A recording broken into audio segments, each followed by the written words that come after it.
Kalayawan sa gyapon ang kaysa natong kagabuhi sa ngalan sa Ginoo. Tungod nga naging matutong kita sa pagsimba sa iyana. Kani nga kaysa sa pangapakamayohon sa aton mga Diyos. Nga kita mangibabakod kag magapadayon sa pagsimba sa iya. Ha? Kani sa siningaga akong mensahe, the greatest love revealed, no? Ini nga mensahe, kadako na ini mabatian din sa simbahan siguro. Bisan sa din sa simbahan, paborito ini nga mga mensahe, no? Kapit pa sa mga Sunday school o sa mga kabataan, no? Hinatudlo, no? So, paborito ini nga mga bersikulo ang ini, ang galing lang, no? Kaya kung ibo gato, doon, ang saguri sini kulang pa ni kung ato doon ang buot silingon sini nga mensahe. Amo ini nga ang mga kakulangan sa mula matamaton tagagin lugangan para nga aton pagin mahangpan ang buot silingon sang sini nga aton na punong, no? Okay.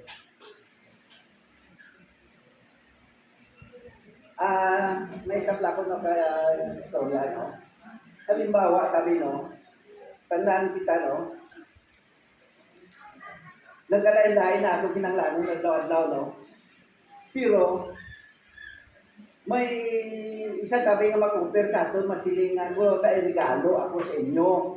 Ano gusto nyo nga regalo na lipay ka mo kung makakambyo sa inyo kabuhi, no? Siguro lain-lain na nga ito na pangayoon ay, no? Siguro kalabanan din na sila nga, okay, tagay ko, 2 milyon na kwarta, no? Naram na siguro na sila nga, limuha ako ng kwapa para lapot yung wako, no? O ano pa na mga kwan na lain-lain pala, no, na lain-lain na gift ang mabato nato sa nagpulisa sa aton, no? Nga kapinsa kita, nga pagi sina, magabaylo ang aton nga kabuhi kag magamanipayon kita sa luta, no?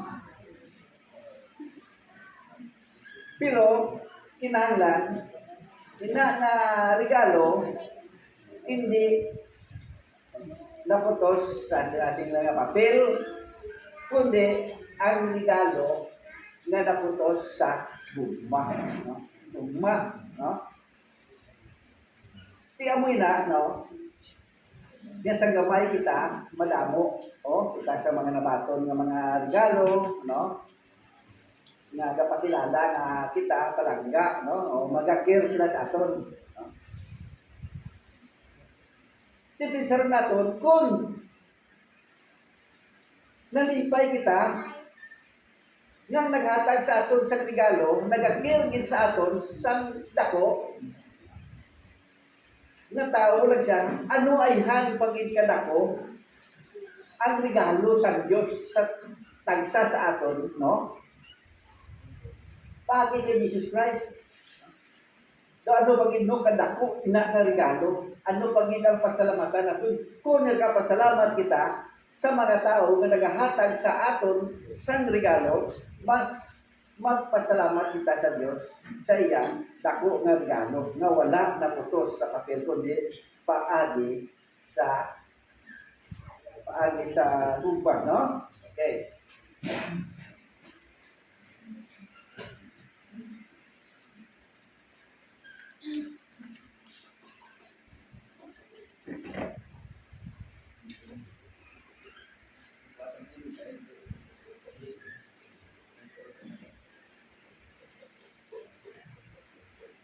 Kaya sila, no?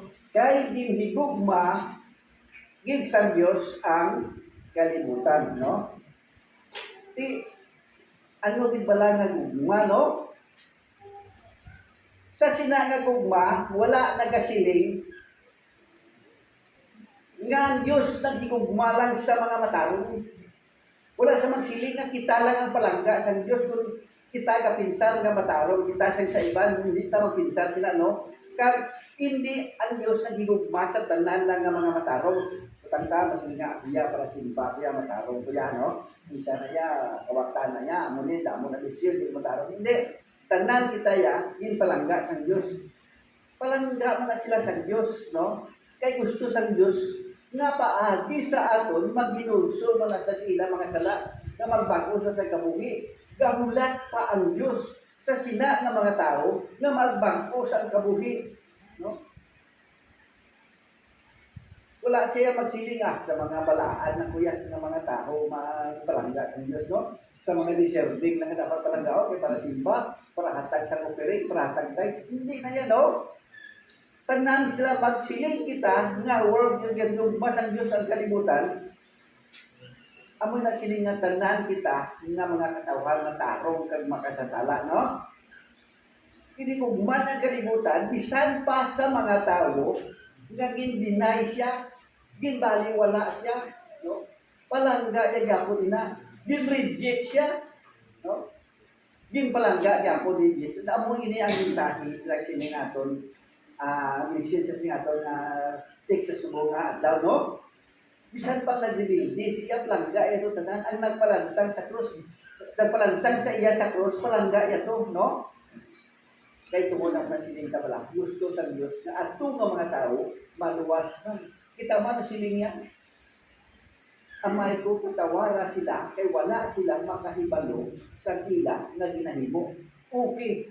Ikaroon niya kung kita nakasala, kabalo na din kita, nasalain na, inimo taba, no? Hindi niya si Jesus magsiling nga, patawara sila kay wala sila makaibalo sa nila ginahimo, kundi kita ya mangayo kapatawaran mismo sa nila sala. Ato sila ya wala sa mangayo kapatawaran, kundi patawar sila ni Jesus. Pero kita ya kabalo na kita nga sala na ya maghala kung mga bisyo ta ko da. Sige ta pa. Kinanglan niya pangayuan na inaasa ang kapatawaran sa Dios. Kay ang Dios ya handa gid sa pagpatawad sa aton, no? Kaya ang ugmas ang Diyos sa ato niya, hindi kondisyonal eh. Nga po silingon, may kondisyon lang. Oo.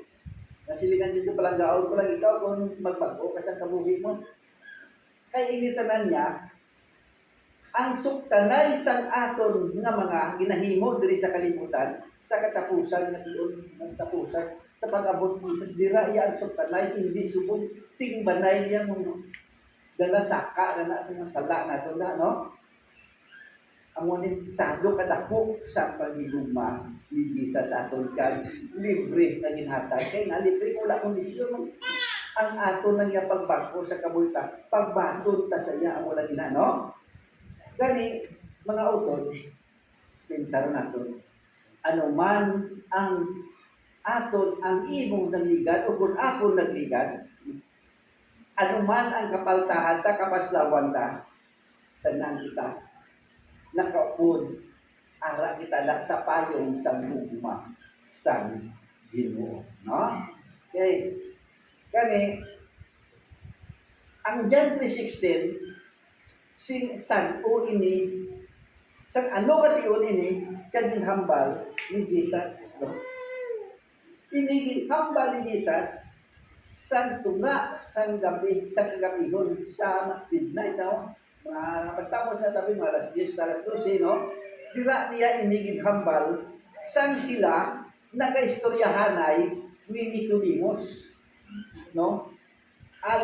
Isa ka leader sang parisiyo, no? Isa ka sikta, isa ka reliyon dito sa Israel, nga naway nagamati sa kay Jesus Christ. Pero ini si Nicodemus siya, nagapangita sang kamaturan, nagapangita sang kaluwasan, bisan sa tanan na leader sa tanan na parisiyo ito kung siya leader kung silingon na siya ang alam kung sa aton karon niya kadamo sa tao niya nga mga maalam nga hindi gusto magpamati sa ginahambal sa mga nubo sa ila pero si Nicodemus siya ginakabig na si Jesus siya nga pinakanubo ka tao kung silingon nga daw wala kalidad kay bata sang panday wala kay eskwela kinakabig sa mga tauhan nga daw wala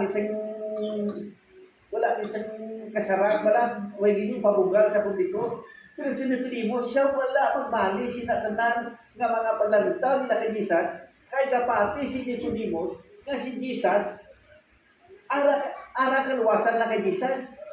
Kaya mo na ang ginhambal ni Jesus sa iyang impathan ni Jesus kung paano maangkon ang kaluwasan, no? Kaya nga, kay antes hindi siya maghambal, nagsiling na gadaan si Jesus sa kay Nicodemus, no? Nga kinahanglan ang tao mataw liwat kung gusto ka maluwas, no? Hindi rin naglibog ang ulo ni Nicodemus. Paano ang pagkatao liwat si tao kung dako na masulod sa liwat sa ilo, yan sa iya iloy, no? Gani, ina-explicar tanan ni Jesus kung paano ka makasulod sa ginharian sa langit, no? Kay nagakinanglan sa ginatawag na spiritual rebirth o kung pagkatao liwat sa aton kakalab nga makasasala. Amoy naging pagkadya. Hindi lang kay siling niya na makaluwas kita paagi sa aton nga religious nato kung ihibalo sa reliyon o sa ulago nato ng Biblia o ano na, no? Kinanglan niya nga maborn again o mas spiritual rebirth kita, no? Hindi kita magsiling nga kay born again ang siling Jesus, kita lang ang maluwas. Hindi, tanan nga tao nga nagbago sa ila kabuhi, nagginusol sa ila sala, gintugyan ila kabuhi kay Jesus, amon na ang mga born again maluwas. Hindi kaya tanan nga nag-clear nga born again maluwas. Kaya siling niya sa Mateo Kapitulo 7 versikulo 22, madamo ang magasiling Ginoo, no? Pero magasiling ako palayo kamo mga Ginoo sa kalautan nga nag-claim lang kita nga born again kita kun wala man kita nagapati kay Jesus Christ, wala man kita nagatuman siya, sige man gyapon ang pagpakasala naton, hindi kita makasawag sina nga born again, no? Kasi what ang born again amo lang ina ang mga tao nga naginulso sa ila kabuhi, no? Kani dire sa paghambal ni Isa sa kay Nicodemus, diliya gin-aprihan, no? Ang pinaka-importante nga bersikulo sa gospel, no? Magsiling gani kita nga gospel, no? Kadapa sa aton wala makaisindi sa natawag na gospel, no? Gospel na salita nga alawali. Ang gospel amo lang ini ang apat ka libro sa Biblia. Mateo, Mark, Lucas, kadyan. Amo ina ang gospel, ha? Bang siling ang gospel, maayong balita, good news, maayong balita, kag amo ina ang gidwali ni Jesus Christ. Amo lang ina ang gospel, no? Sa Biblia. Iba na okay, amo man ako basta ang gospel, apat ang naya, kalibro, no? Kani amo na sila paano ipakita sa Diyos ang yagugma sa ato, no? Yan, din-reveal yan. Hindi siya makakadin sa ato siya nga, palangga taka mo ang Diyos hindi makasilid. Kundi ginpakita ya, paagi sa paghatag sa iya, pinalangga ng bata, no? Kaya sa aton, siguro mabudlay sa aton, siguro hatag sa aton bata, isakripisyo kung sa sino man yung napalangga mo na, no? Kasi kung may ara na tabi nga kinahanglan hindi siguro mas hindi nga hindi nang yang bata ko yan, no? Kado pa lang ang kinahanglan, no? Kaya mo ini nga ginatawag ini nga gospel in a nutshell kung saan pa ara isa lang ka gospel nga natingog na tanan isa lang kagamay nga suludlan pero natingog ang tanan nga mensahe sa sining John 3:16, no? Amo ini ang sentro sa message sa Christianity, no? Nga din-simplify na lang. Kaya nga, diri, na-reveal, no? Na-reveal ang plano sang Diyos sang salvation, the plan of God, no? Sang isa lang ka-sentence, God so loved the world, no? Dira pakita, no? Amoy na nga, amoy na sentro isang mensahe nga sa gospel ni Jesus Christ, no? Kani, damo pa sa kakulangan sa aton paghangop sa sining John 3:16, no? Kaya hindi nga bersikulo may tatlo nga mensahe, may tatlo nga importante nga mensahe, no? Ang ginatawag na motivation. Ano ang motivation? Ano ang plano sa Diyos? Ano ang tulong sa Diyos? Ano ang pag-encourage sa Diyos aton Amo ina ang ginatawag na gugma, no? Gugma. No magsiling ka motivation na lang gina-encourage ng tao para na malipay siya o magtinguha pa din siya, no? Gawin ang gugma. Titira ang isa, action, God's action, no? Anong action, anong hinimo sa Diyos? Ginhatag niya ang iya bugtong nga anak. Kaya ang isa dira kay importante, amo ang God's invitation, no? Ginimbita kita ni Jesus, no? Sa pagtuo siya, pagpati siya, kag magbaton sa kabuhi nga wala sing katapusan, no? Kung kabuhi na wala na sang kamatayon, no? Kaya na sinig niya sa John 1:12, kung sino man magbaton sa akon, no, akong tagaan sang kinamatarong nga mangin anak ang Dios, no? Gani dire kita mag-discover sa apat ka kamatuoran parte sa sininga bersikulo, no? Isa na ito. Sa ginahambag na God's love is universal. Magsiling ka universal para sa tanan, no? Ito parehas para sa pagkasag isa ka, halimbawa, gamit, no? May gamit ka na, tanda para sa ako, no? Kaya daw na refrigerador, no? Magsiling ko universal, pwede ini sa mga, kung sa motor, pwede ini sa salakyan, pwede ini sa mga ibaga-baga, one for all ba lang, no? Magamit mo sa tanan, no? Amo inatawag na universal. No? Kaya mo may ang pagpalangga sa Diyos sa aton, no? Anuman nga rasa ka, anuman nga arap ka sa klase sa kabuhi, palangga kita sa Diyos, no? World siling niya sa bilugan, no? Kaya, dire, siling niya, for God so loved the world. God's love is not selected. Wala sa sang pinilian, no? Tanan na kultur, tanan na nasyon, no? May mga kultura, subong niya na kontra nilaya ang ginatawag na Christianity, no? Pero isang ginakontra nila ina, palangga sila Japon ni Jesus. Amo ina nga kadamo sang ginahikot sang Dios nga mangin misyonary sa ibang nga nasyon nga wala pa nakakilala kay Kristo agud mag-introduce dito sa kay Jesus Christ. Kag sa patuod kadamo sang tawo nga nagtuo bisan ang mga Muslim, no? Naga tuntisan nga sila sa una wala makabalo sa kamaturan, pero karon nakabalo na sila sa kamaturan. Nakahanda sila na patyon sa kinaupod ng mga Muslim kung mabalaan na sila ng Kristiyano. Wala na sila mahadlok kay sa una kung isa ka Muslim kag magsaylo ka sa reliyon ginapatay kanila. Isubong niya kung pisar nila yung ginasugid nila nga wala na sila mahadlok sa kamatayon. Sugod nga makilala na si Jesus Christ kay dito nila na papatutaan nga may safety ang ilakalag, may kasiguruhan kay ara sila sa kay Jesus Christ, no? Sa una gali kuno nagtuo sila nga way kasiguruhan kay nga waay sang may nahimuan, no? Kay ang ila na ginapatihan lain sa kay Jesus Christ nga may nahimo sa siya kabuhi, may mga promisa siya kag siya lang ginakabit nila nga propeta nga nabanhaw na buwihiwan, no? Kaya mo na nagpati sila sa kay Jesus Christ, no? Okay. Ano siling sa Romans 5, no? 5:8, no? Apang ang Diyos nagapakilala sa iya gugma sa aton nga sang mga makasasala pa kita si Kristo napatay tungod sa aton, no?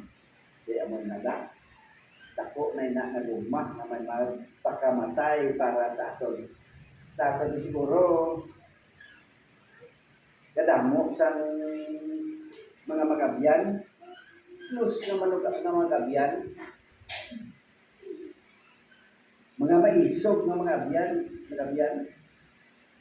Pero nakita problema na daw may isog-isog ka sa ila ay nagpinalagyo na. Bayaan ang isa. Hindi pa nalagyo na. Hindi sila kaunong. Ang kaunong nila, kung may ilimnon lang, kung sa barkada o sa pagkudara na sa problema, masig pinalagyo. No? Diyan mo ina. So si Jesus Christ, amo na nga, may siguruhan kita. Hindi sa radyo pala. Tungod sa pagpalanggan siya sa tanan nga matao, hindi sa radyo pala adlaw. Nagsigal ang lagi para sa aton nga mga Kristiyano. Nagsigal ang lagi sa mga balayang nga nagasimba. Nagsigal sa satanan. Parehas ang paghatag ni Jesus sang kapawa sa tagsa-tagsa. No? Amo na siya. No? Hindi siya makahalikan. Kung amo naman lang nagaliti, tayo pa nga hindi na lang ko magsimba. Palangga ako sa Diyos. Gusto na palangga ka sa Diyos. Kaya nagahulat siya na magpangko ka sa kabuhi mo. Nagahulat siya na isugin mo siya ang kasalanan mo. Kag itugyan mo sa iya ang imo nga kagalingon. Kag ang imo nga kalat mo. Gani, mga utol, hindi natin pagdudahan ang mga pulong sa Diyos. Hindi natin pagdudahan ang ikasaran sa Diyos. Tandaan kita, palangga ka, no? Kaya ang pagpalangga sa Diyos, hindi natin mabakal. Nakabati ka mo sa iban na nag-wala ito yung nagpapakalain sa mas pasimilin na ako. Pero example ko lang pala. Niya may isa na batian ako na nagawali, na nagasilid. Maghatag ka mo, mag-tights ka mo 10%, kag mag-opering. Kaya kung hindi ka mo, mag-tights ka opering, hindi ka mo makasaka sa langit. No? Buot siningon, ginabakal na ito ng atong kaluwasan. Mag-tights ka mo, ihatag nyo, ang kwarta nyo sa mga santo kung pila, ihatag nyo tanan, kaya ang blessing mag-abot sa imo. O siningon na mabakal natin ang blessing sa Ginoo. Hindi natin mabakal, hindi natin niyang hindi bakal, kundi libre na ginahatag sa Diyos ang iyang blessing, kaya ang kaluwasan sa tagsa sa aton, libre. Kung sa isa lang kondisyon na ihatag ka ang aton kabuhi sa iya. Itugyan kang aton na kabuhi sa iya. Saan ko pa natin na himuon nga maging sincero, tamang faithful kita sa pagsunod kay Jesus. Tandaan kita ba lang, amo na sinika faithful sa aton, amo na kita simba ka sincero. Gapati lang kita na pagsimba natin. Bastante na hindi nga makaluwas sa aton, no?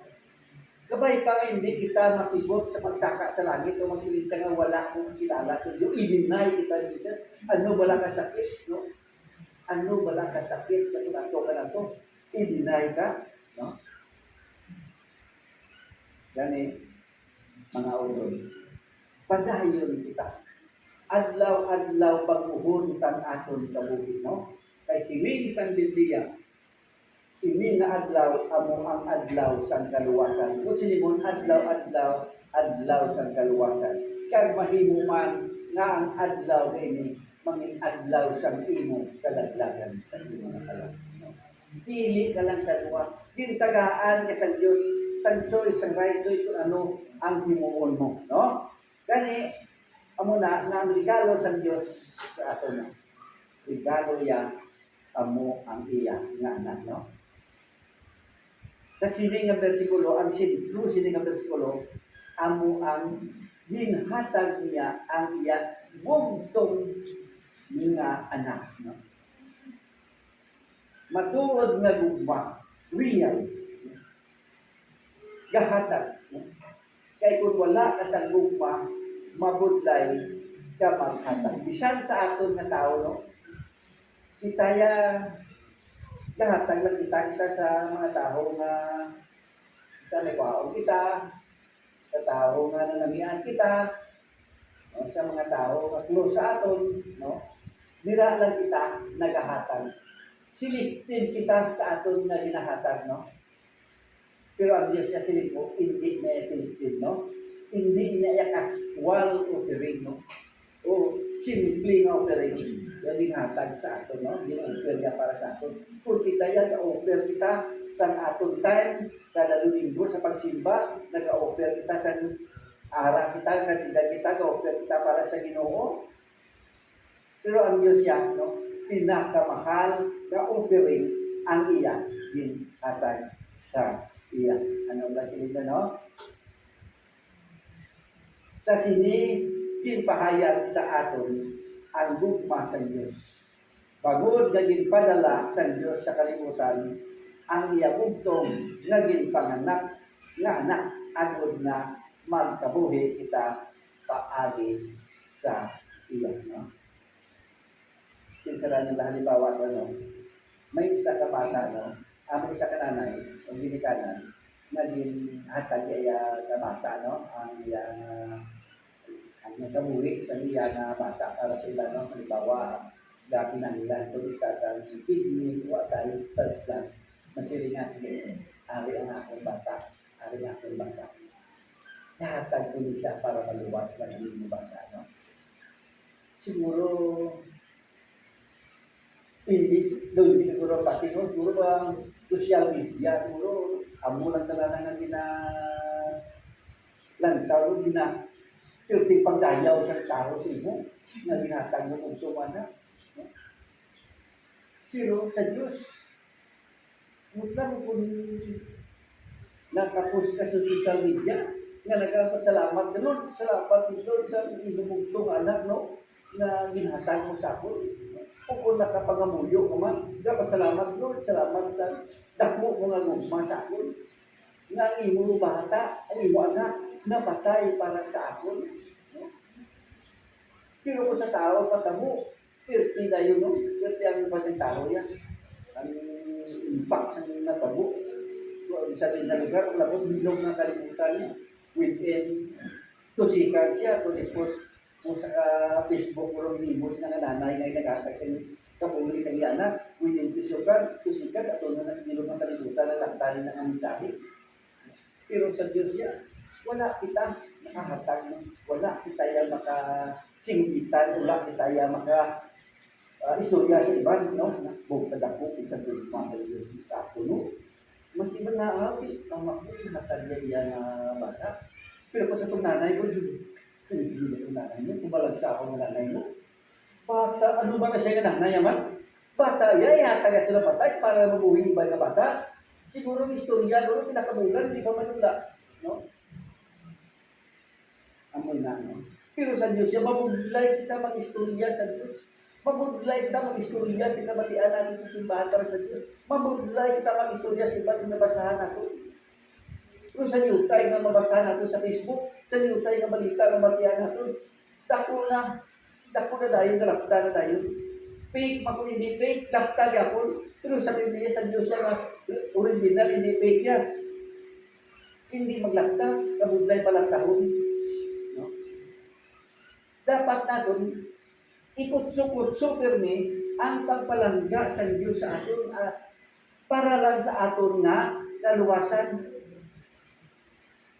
Kaya sa pagbato natin sa kay Jesus Christ, Good Silimon, aton binabato, bina-acknowledge na ang kaluwasan, isa ka regalo, hindi isa ka premyo.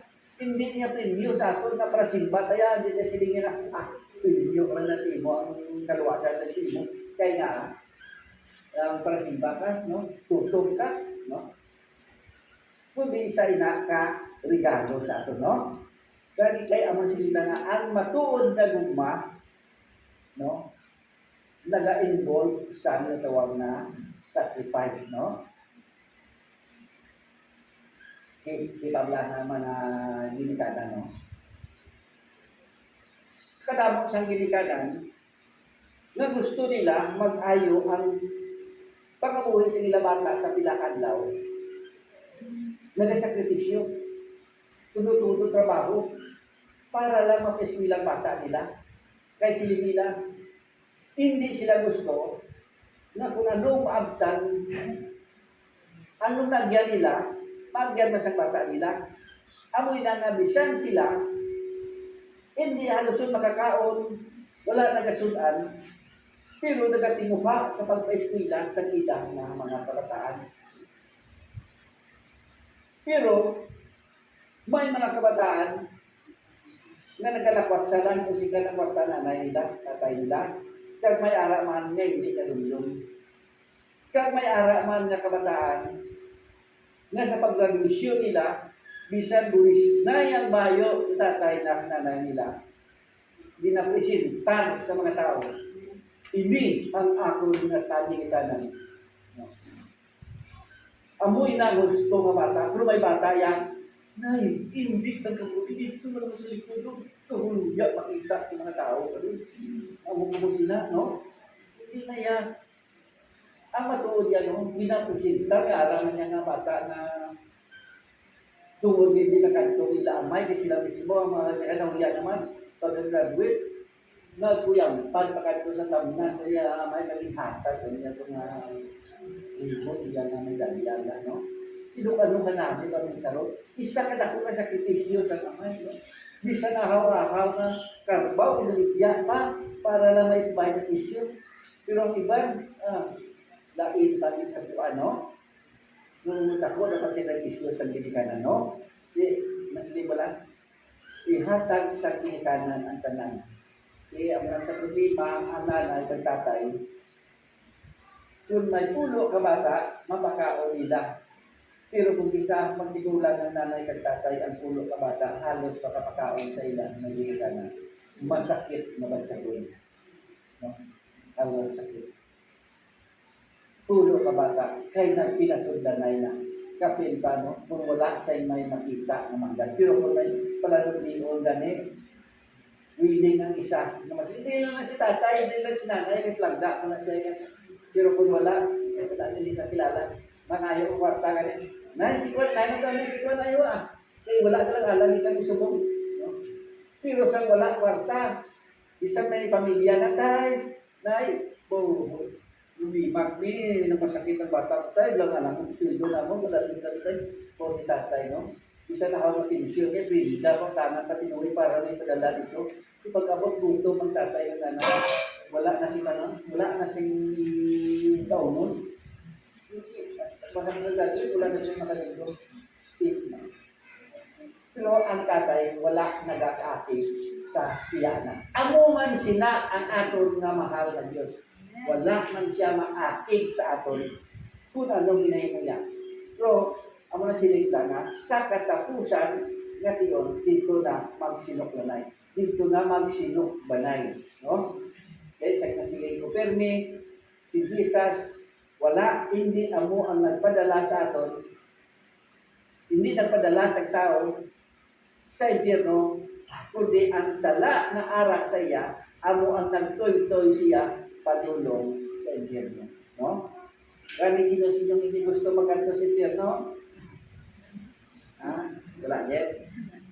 Gusto hindi sa impyerno magkanto? O lagi sa may nahat, isa ka mo tao? Ha? Sino-sinong gusto na hindi magpalangit? Ha? Laman? Ate, pero mo gusto nyo na magpalangit sa mga impyerno, pero ako bigla ka mo. Kaya kami, padayunan ka din sa lumana nga mensahe, no? Padayunan kami kay daw tayo na tayo, no? Kaya hindi lang tanay sila ng mensahe, labing pa din ang mensahe, no? Kaya, ayun mga ating daw sa ito.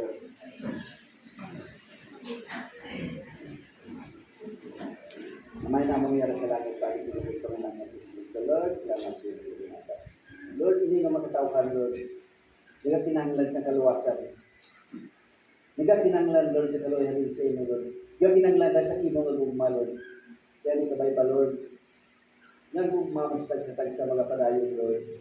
Kaya ibayin yung mga tao, mga ikaw, tanan sa mga hikot sa kaaway, Lord. Ikaw sila, Lord, sa lagyan sa mga pagpakasala, Lord, sa dalan sa kalautan, Lord. Ipalikaw mo sila, Lord. Lord, ang imong mabalaan ng Espiritu kabay pa, padayon ng mga puyo sa tagsa-tagsa. Agod, no may kusog man kami sa pagpakit-away sa kung ano man na plano sa kaaway sa kabuhit namon. Gabayi kami sa lawan-lawan na tanan, Lord. Padumduma kami. Pero Lord, naara ka sa tupad namin, Lord. Padumduma kami, Lord, sa tiyon, sa makabudlayan. Padumduma kami, Lord, sa tiyon, sa mga katalagman. O sa tagsa namon. Kapag panahog sa amon na puluyan, padumduma kami, Lord, naara ka mga proteksyon sa amon na kapaglagulan. Kaya sa lawan-lawan na tanan, Lord, Uyog ka sa tagsa na mong kapalimalay.